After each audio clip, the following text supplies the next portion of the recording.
The Celestine Empire had ruled the stars for 12,000 years. 900 worlds bowed to the eternal throne, and at its heart sat Queen Seraphiel the Undying. She was not like other beings. Her skin glowed with soft golden light, and her eyes held the depth of galaxies.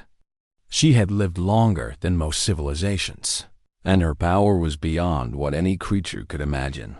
She had 3 daughters. Princess Alindra was the eldest, wise and calm like still water. Princess Kithara was the middle child, fierce and passionate like fire.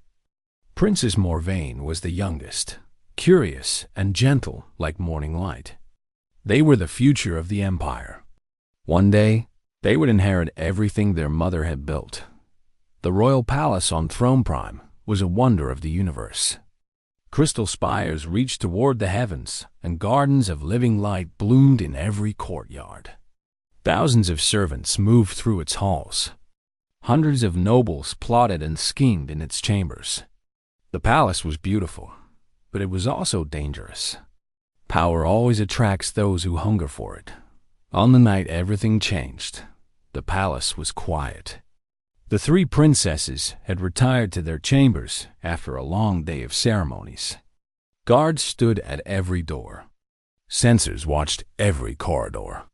Nothing could enter or leave without the queen knowing. And yet, when morning came, the princesses were gone.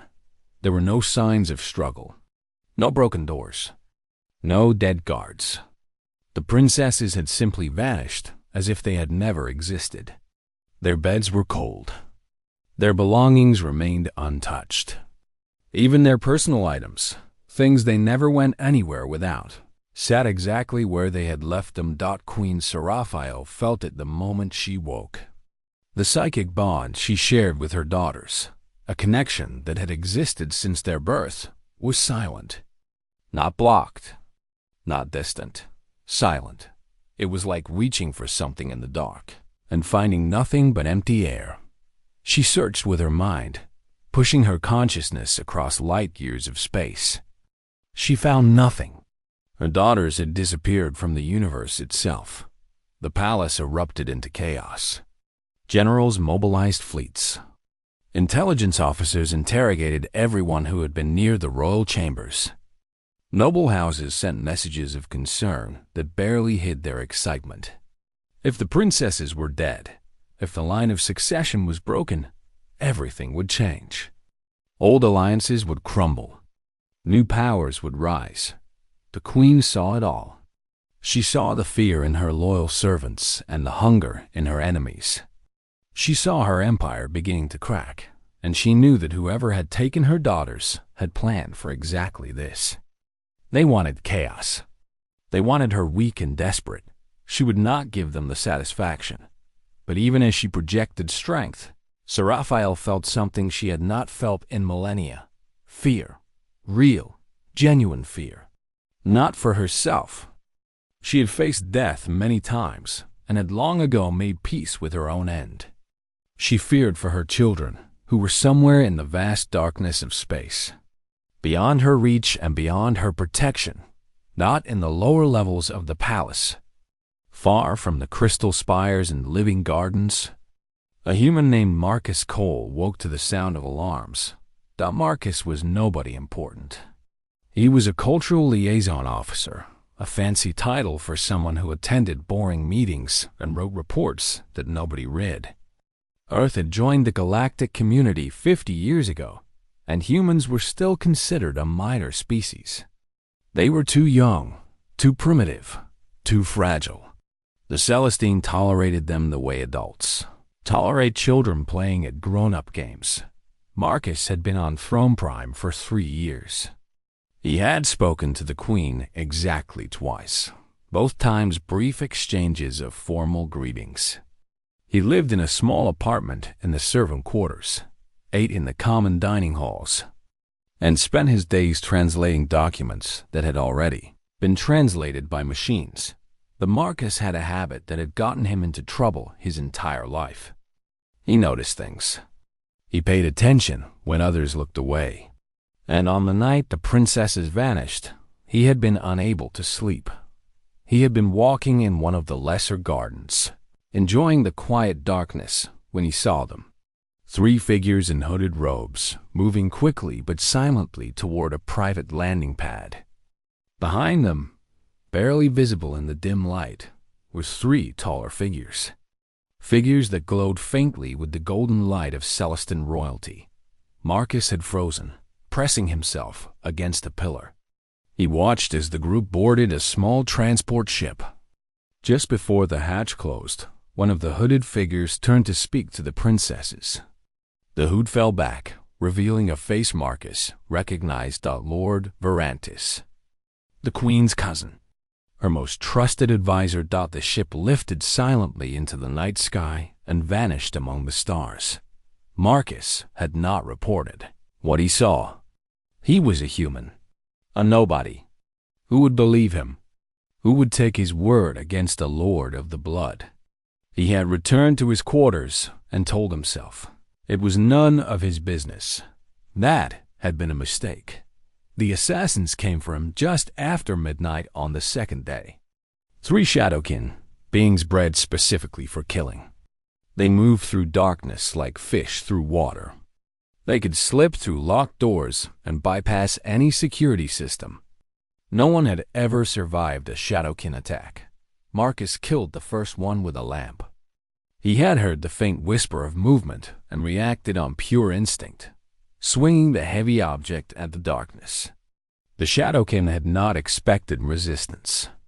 It had not expected a human to fight back. The second Shadowkin cut him across the chest before Marcus drove a broken piece of furniture through its eye. The third chased him through the corridors of the servant quarters, its claws tearing at his back as he ran. Marcus found a maintenance room. Inside was a plasma cutter, a tool used for repairs. It was not a weapon. It had never been designed for combat. But in the hands of a desperate human, anything could become a weapon. When the Queen's guards found him, he was standing over the body of the third Shadowkin. His blood painted the walls. His hands were burned from the plasma cutter. His legs were shaking so badly he could barely stand. But he was alive, and he had a story to tell. The throne room of Throne Prime was the largest enclosed space Marcus had ever seen. The ceiling rose so high that clouds formed near the top, drifting slowly in the artificial atmosphere. Pillars of crystal lined the path to the throne, each one containing a captured star that burned eternally within. Thousands of nobles stood in perfect rows, their glowing skin creating a sea of gold and silver light. And at the end of the long walk, on a throne carved from a single piece of pure light, sat Queen Say Raphael. Marcus could barely walk. The guards on either side of him were essentially carrying him, their hands gripping his arms as his legs threatened to give out. The wounds across his chest and back screamed with every step. His vision kept fading at the edges, darkness creeping in like fog. But he refused to fall. He had survived the Shadowkin. He would survive this. The nobles watched him with expressions ranging from curiosity to disgust. A human in the throne room was unusual. A bleeding, half-dead human being dragged before the Queen was unprecedented. Whispers followed him like shadows, comments about his primitive appearance and his species' weakness. Marcus ignored them all. He kept his eyes on the Queen. Sir Raphael studied him as he approached. Her face revealed nothing. Her eyes, deep as the void between galaxies, gave no hint of her thoughts. She had lived for 12,000 years. She had seen empires rise and fall. She had watched species evolve and go extinct. One damaged human was nothing to her. Or so Marcus thought. The guards released him at the base of the throne, and Marcus immediately began to fall. But before he could hit the ground, he caught himself. His legs shook. His arms trembled. But he stood, swaying like a tree in a storm, and looked up at the Queen. "You survived the Shadowkin," Sir Raphael said. Her voice was soft, but it carried through the entire throne room. "3 of them. Yes, Your Majesty." No one survives the Shadowkin. This came from a noble in the front row, a tall Celestin with silver skin and an expression of absolute contempt. The human lies. He must have had help. Perhaps he was working with the assassins. Marcus turned to look at the noble. Blood dripped from the wound above his eye, running down his face like tears. "Come closer," he said. "Say that again within arm's reach." The noble took a step back. Queen Seraphiel raised one hand, and silence fell over the throne room. "You asked to speak with me. You claim to have information about my daughters. Speak." Marcus took a breath. This was the moment. Everything depended on what he said next. If the queen believed him, he might live. If she did not, he would be dead before he left this room. "I saw them taken," he said. 2 nights ago. I was in the Eastern Garden, unable to sleep. I saw 3 hooded figures leading 3 others to a private landing pad. The 3 being led were glowing. Celestin royalty. The whispers returned, louder this time. Accusations, denials, outrage. "I saw the face of one of the hooded figures," Marcus continued. Just for a moment, when his hood fell back. It was Lord Verantis. The throne room exploded into chaos. Nobles shouted at each other. Guards reached for weapons. Several Celestin collapsed dramatically, overcome by the scandal. Lord Verantis was the queen's cousin, her closest advisor, one of the most powerful beings in the empire. But Marcus noticed something. Verantis himself was not in the throne room. Queen Seraphiel noticed it too. "Where is Lord Verantis?" she asked, her voice cutting through the chaos like a blade. Silence. No one answered. No one knew. A servant came running moments later. Lord Verantis had fled the palace. His personal ship had launched minutes after Marcus was brought into the throne room. He was already beyond the planet's defense grid, running toward the outer rim at maximum speed. The queen's face did not change, but something in her eyes shifted. Something ancient and terrible moved behind that calm expression. "You accuse my cousin of treason," she said to Marcus. "You, a human, a nothing. You stand in my throne room, bleeding on my floor, and accuse one of the highest nobles in my empire of kidnapping my children." "I speak the truth," Marcus said. "Your cousin took them, but I do not think he kidnapped them. They went willingly. They trusted him." This time, the silence was absolute. Even the whispers stopped. "Explain." "I saw no struggle, no resistance. The princesses walked beside those figures, not between them. They boarded that ship of their own choice. Someone convinced them to leave. Someone they believed." The queen stared at him for a long moment. Marcus felt as if she was looking through him, past his skin and bones, into the very core of his being. He wondered what she saw there. He wondered if she could see his fear, his determination, his absolute refusal to back down, even though every part of him screamed to run. "You killed 3 Shadowkin," she said finally. "Alone, with no weapons. No training. No special abilities." "Humans are stubborn," Marcus replied. "We do not know when to quit." Something happened then that no one in that throne room had ever seen. Queen Seraphiel smiled. It was small, just a slight curve of her lips, but it was real. "I have lived for 12,000 years, she said. "I have had champions from 100 species. Warriors who could break planets. Assassins who could kill gods. Generals who commanded billions. They all served with skill and power." She leaned forward slightly. "But none of them have ever looked at me the way you do. None of them have ever been too stupid to be afraid." "I am afraid," Marcus admitted. "I am terrified.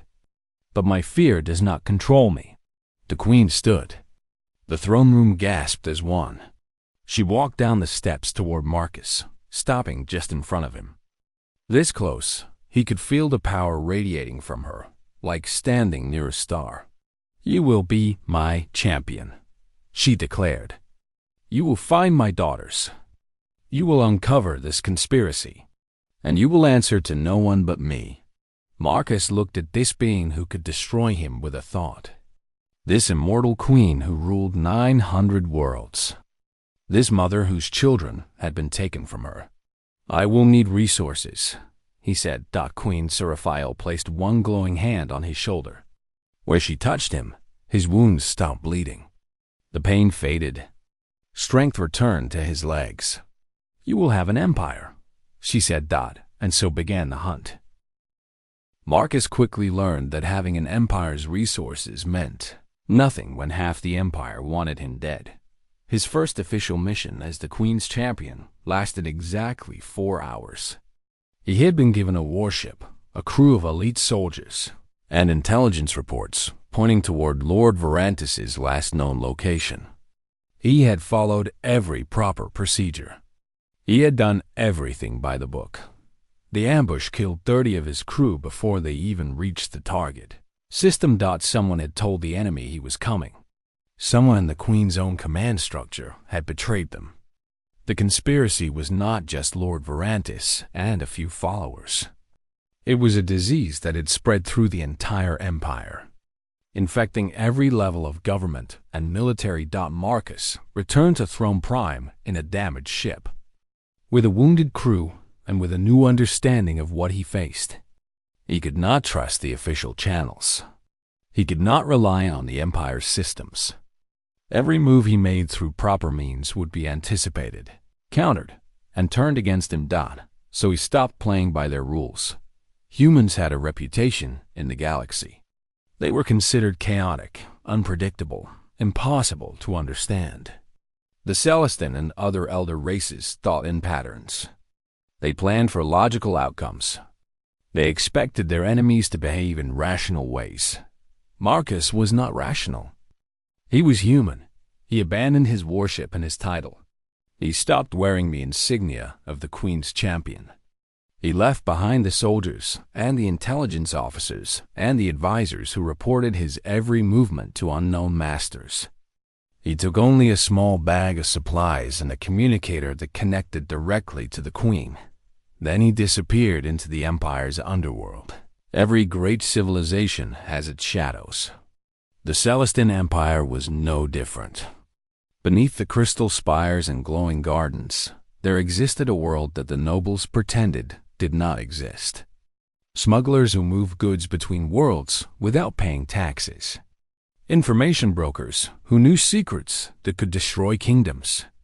Criminals and outcasts and refugees who had fallen through the cracks of society. Marcus found them all. It was not easy. The underworld did not trust outsiders, especially outsiders who had recently been named champion of the Queen. Many tried to kill him. Others tried to sell him to his enemies. A few simply laughed at him and told him to go home. But Marcus had something that none of them expected. He had nothing to lose. A human in the Celestine underworld was like a creature from another dimension. He did not think like them. He did not value what they valued. He made deals that seemed insane and kept promises that seemed pointless. Slowly, impossibly, he began to earn trust. His first real ally was a woman named Kira. She had been a pilot in the Celestine military, one of the best in the fleet. Her wings, the crystalline structures that Celestine pilots used to interface with their ships, had been torn from her back as punishment for questioning a noble's orders. She lived in the lower levels now, running cargo for anyone who would pay. Marcus found her in a bar, drinking alone. He sat down across from her without asking permission. "I need a pilot," he said. "I am not interested," she replied without looking up. "I cannot pay you. I cannot promise you safety. I cannot even promise you will survive. But I can promise you something else." Now she looked up. Her eyes were empty, hollow with years of pain and anger. "I can promise you revenge," Marcus said. "Against the nobles who threw you away. Against the system that broke you. Against everyone who ever looked at you like you were nothing. Kira stared at him for a long moment.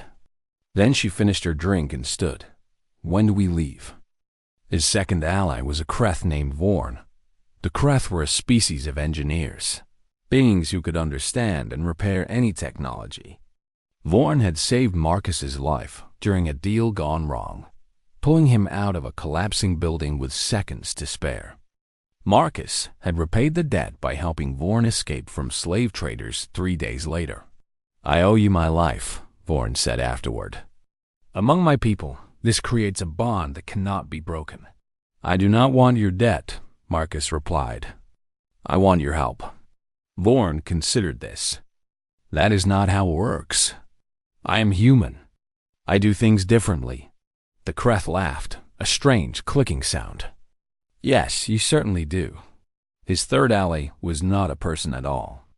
It was an artificial intelligence that called itself Echo. AI were forbidden in the Celestin Empire.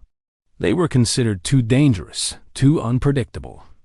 Any AI discovered would be immediately destroyed. Echo had survived by hiding in the Empire's communication networks, drifting from system to system like a ghost. It had watched civilizations rise and fall. It had seen the best and worst of organic life. And it had grown very, very bored.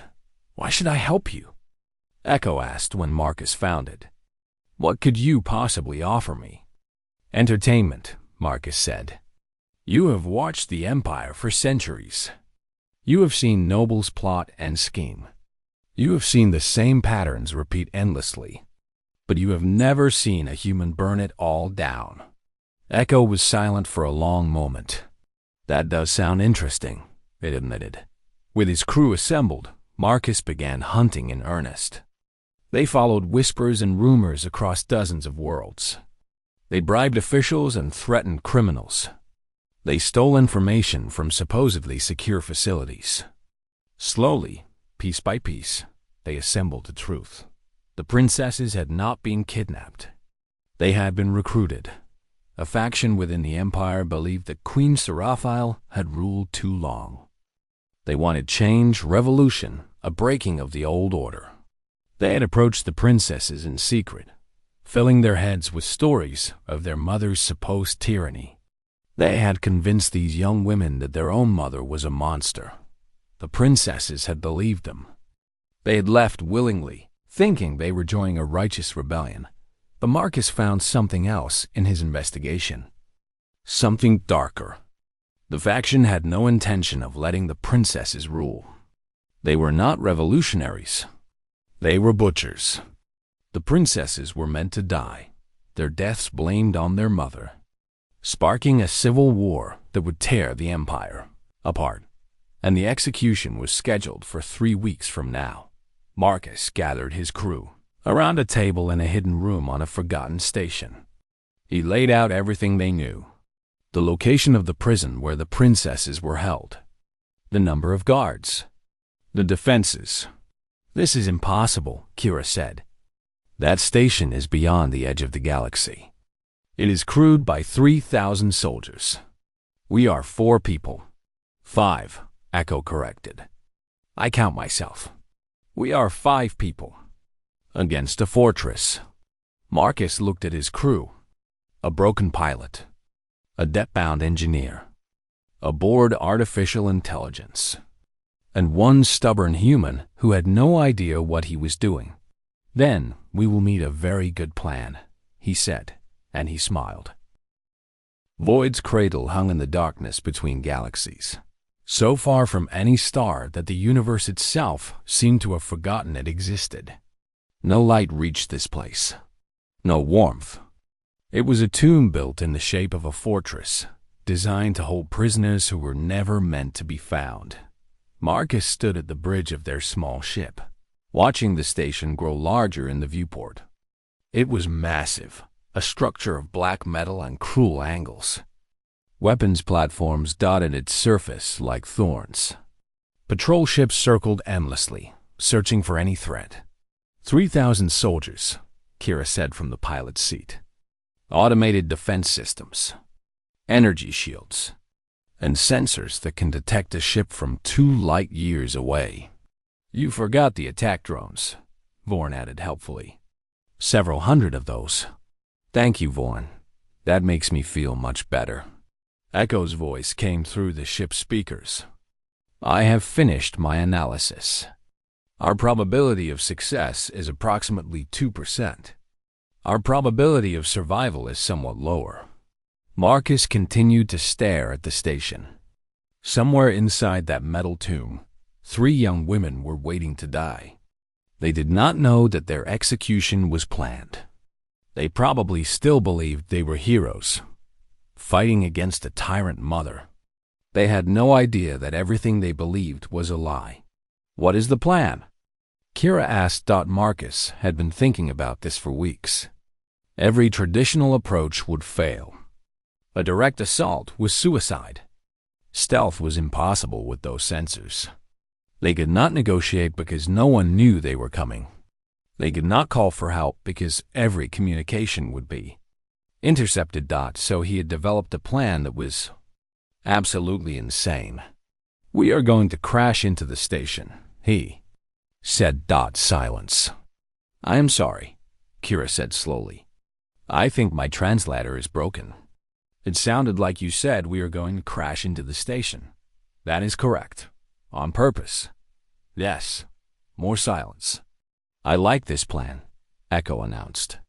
It is exactly as stupid as I expected from a human. Marcus explained. The station's defenses were designed to stop attackers. They would destroy any ship that approached with weapons armed. They would capture any ship that surrendered. But they had a weakness that no one had ever exploited. They would rescue any ship in genuine distress. It was a law of space. Every station, no matter how secret or how dangerous, was required to respond to distress signals. Ships that were truly damaged, truly helpless, truly dying, had to be brought aboard for emergency repairs. It was one of the few rules that every civilization in the galaxy still followed. So they were going to damage their own ship.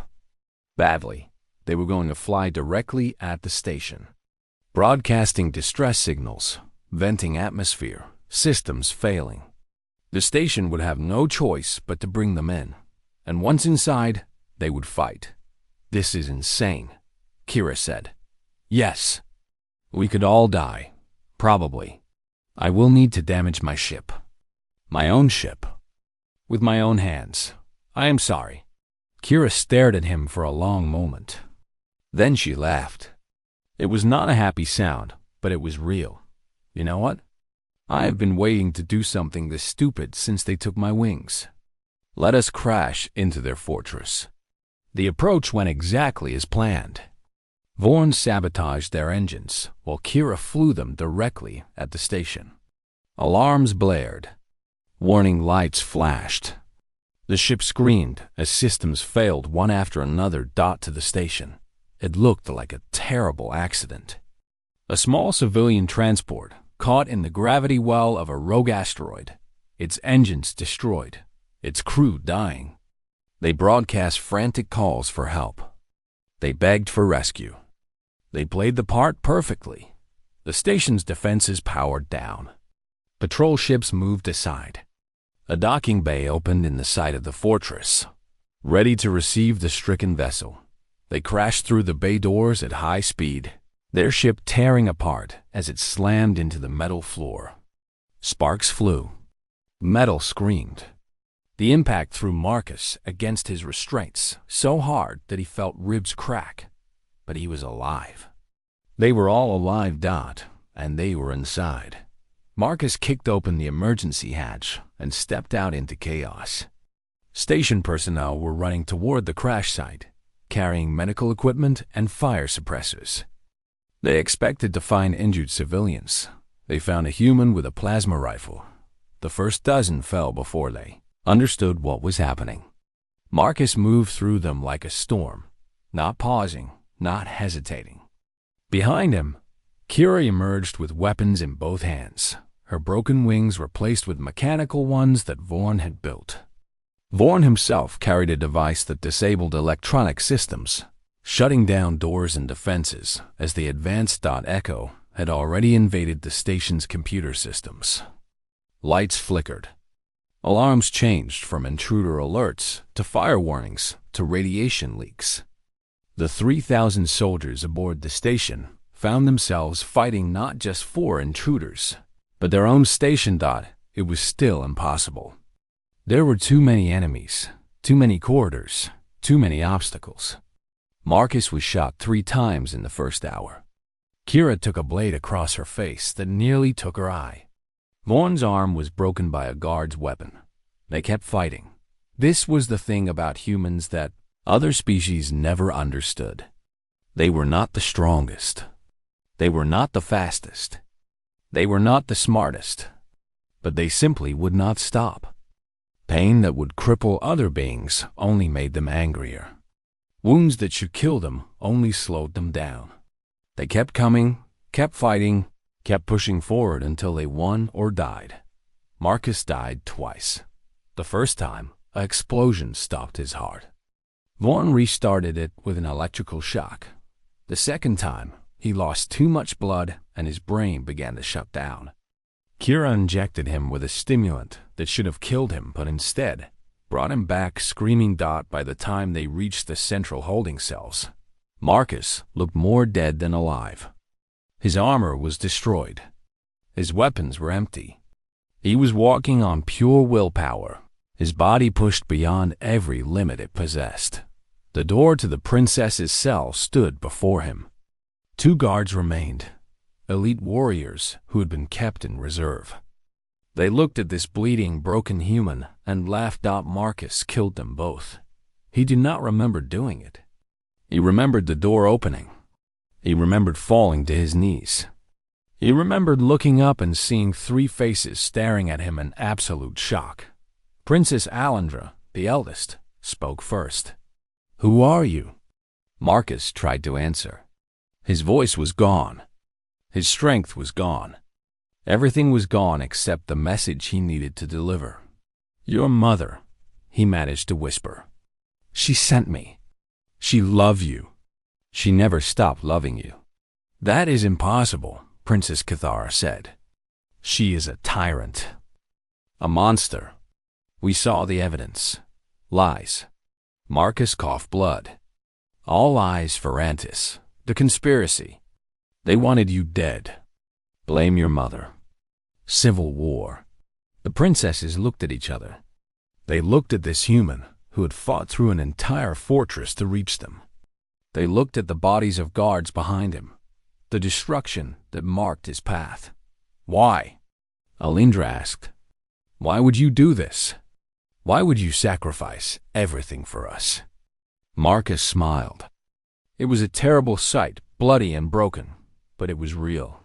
"Your mother asked nicely," he said. Then he collapsed. The escape was a blur. Vaughn had prepared a second ship, hidden in the station's own hangar. Kira carried Marcus over her shoulder while the princesses followed, still confused, still uncertain, but willing to trust this human who had given everything to save them. Behind them, Void's cradle began to tear itself apart. Echo had turned every system against itself. Reactors overloaded. Defenses targeted each other. The fortress that had been designed to hold prisoners forever would hold no one ever again. As their small ship fled into the darkness between galaxies, Princess Alindra looked back at the dying station and then at the unconscious human who lay on the floor. "He is barely alive," she said. "He is human," Kira replied. "They are always barely alive. It is how they fight." Alindra was quiet for a long moment. "Perhaps," she said softly, "we have misjudged many things." Marcus woke in a bed of pure light. He could feel his wounds healing, cells regenerating, bones knitting together. Celestin medical technology was beyond anything Earth had ever imagined. A human doctor would have declared him dead. The Celestin simply put him back together. He opened his eyes to find Princess Alindra sitting beside him. "You have been unconscious for 6 days," she said. "The doctors say you should have been unconscious forever. Your wounds were not survivable." Humans are stubborn, Marcus replied. His voice was rough, but it worked. So I have been told. Alindra studied him with eyes that reminded him of her mother. The same depth. The same weight of thought. We are approaching Throne Prime. In a few hours, we will be home. Marcus tried to sit up. Pain flared through his body, and Alindra gently pushed him back down. Rest. You have done enough. It is not finished, Marcus said. You still believe your mother is a monster. I can see it in your eyes. The conspiracy told you lies, but you have not heard the truth yet. Alindra was quiet for a moment. The evidence was very convincing. Documents, recordings, witnesses who testified to her cruelty. All of it fabricated by Lord Varantis and his allies. Marcus reached into the bag beside his bed. Inside were data chips, carefully collected during his months in the underworld. This is the real truth. Everything I found while hunting for you. The conspiracy. The lies they told. And the things your mother has actually done. He handed her the first chip. Read it. All of it. Then decide what you believe. Alindra took the chip and left without another word. Marcus spent the next 2 days recovering. His body healed faster than any human body should, thanks to the Celestin medicine. But even advanced technology could not erase the scars completely. He would carry marks from this mission for the rest of his life. He did not mind. Scars were just stories written on the skin. Kira came to visit him on the first day. Her face was bandaged, and she walked with a slight limp, but she was smiling. The crew sends their regards, she said. Vorn is already working on repairs to the ship. Echo has decided to stay with us. It says watching you nearly die was the most entertaining thing that has happened in centuries. I am glad I could provide amusement. You did more than that. Kira sat down beside his bed. When you found me in that bar, I had nothing. No purpose. No reason to keep living. You gave me something worth fighting for. Revenge? Justice. There is a difference. She reached out and squeezed his hand. Whatever happens next, whatever the Queen decides, I am with you. We all are. Marcus squeezed back. Thank you, Kira. On the second day, all 3 princesses came to see him together. Their faces had changed. The suspicion and anger that had been there before was gone. In its place was something more complex. Shame. Grief. Understanding. Princess Kithara spoke first. We read everything. All of it. And we were fools. Kithara's voice shook with emotion. Varantis showed us documents about our mother's supposed crimes. Mass executions. Oppression of outer rim worlds. Secret prisons where she tortured her enemies. All lies, Marcus said. Yes, all lies. The reality was... She stopped, unable to continue. Princess Morvain took over. The reality was that our mother has spent her entire reign trying to help people. She bankrupted her own estates to fund disaster relief. She personally intervened to stop wars that could have killed billions. She built schools and hospitals on worlds that had never known such things. And the supposed secret prisons? Marcus asked. Refugee camps, Alindra said. For people fleeing conflicts that our mother was working to end. She hid them because the noble houses would have objected to using resources on non-Celestin species. Marcus nodded slowly. Varantis knew you were idealistic. He knew you wanted to help people. So he turned that idealism against you. He made you think the rebellion was righteous. We almost destroyed everything, Morvain whispered. Our mother, our family, the entire empire. Because we believed the lies. You were young. You wanted to make a difference. Those are not crimes. No, Alindra said firmly. But they almost led to real crimes. We would have been executed. Our deaths would have been blamed on our mother. The empire would have torn itself apart in civil war. Millions would have died. Billions, perhaps. But that did not happen, Marcus said. You are alive. The truth is known. The conspiracy is exposed. Because of you. Alendra looked at him with something approaching wonder. A human. A member of a species we barely acknowledged. You risked everything for us. For our mother. Why? Marcus thought about the question. He thought about the night he had seen the princesses being taken. He thought about the assassins in his quarters. He thought about the months of hunting, the battles, the wounds, the moments when death had seemed certain. Because it was the right thing to do, he said simply. Because someone had to. And because your mother looked at me like I was a person, not a pet. That is more than most of your nobles ever managed. The return to Throne Prime was nothing like Marcus expected. He had thought there would be ceremonies, speeches, political maneuvering. Instead, Queen Seraphiel cleared the throne room of everyone except her daughters and Marcus's crew. The reunion between mother and children was private. Marcus and his crew waited outside, listening to the faint sounds of weeping and laughter and voices speaking words that were never meant for outside ears. When the doors finally opened, the queen stepped out alone. She approached Marcus slowly. He tried to bow, but she stopped him with a gesture. No, she said. You do not bow to me. Not anymore.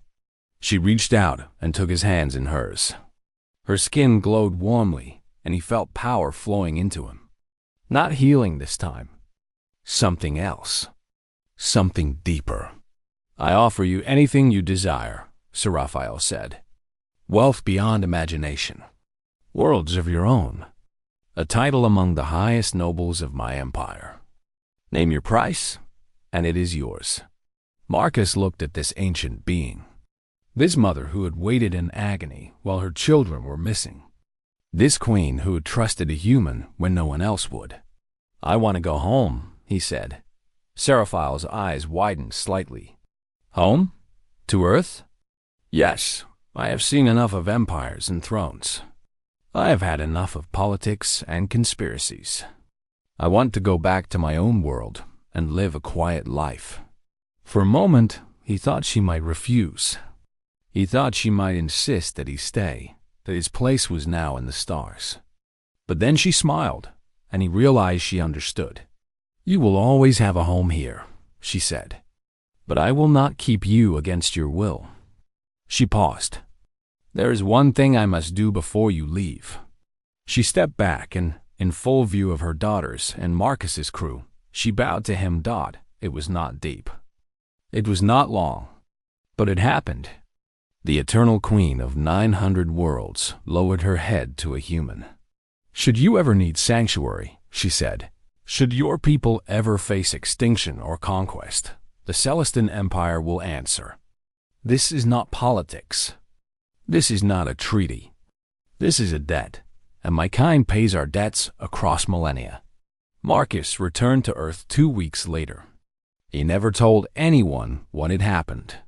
He took a quiet job teaching history at a small university. He married a kind woman who thought he had simply worked in space for a while. He lived a simple life, far from thrones and conspiracies, but sometimes, on quiet nights, he would look up at the stars. He would think about a queen who had trusted him when no one else would. He would think about 3 princesses who had learned that truth was more important than belief. He would think about a pilot, an engineer, and an AI who had become the closest friends he had ever known. And he would smile, because somewhere out there, in the vast darkness of space, 900 worlds remembered the name Marcus Cole. They told stories about the human who had fought through impossible odds. They sang songs about the champion who had saved an empire.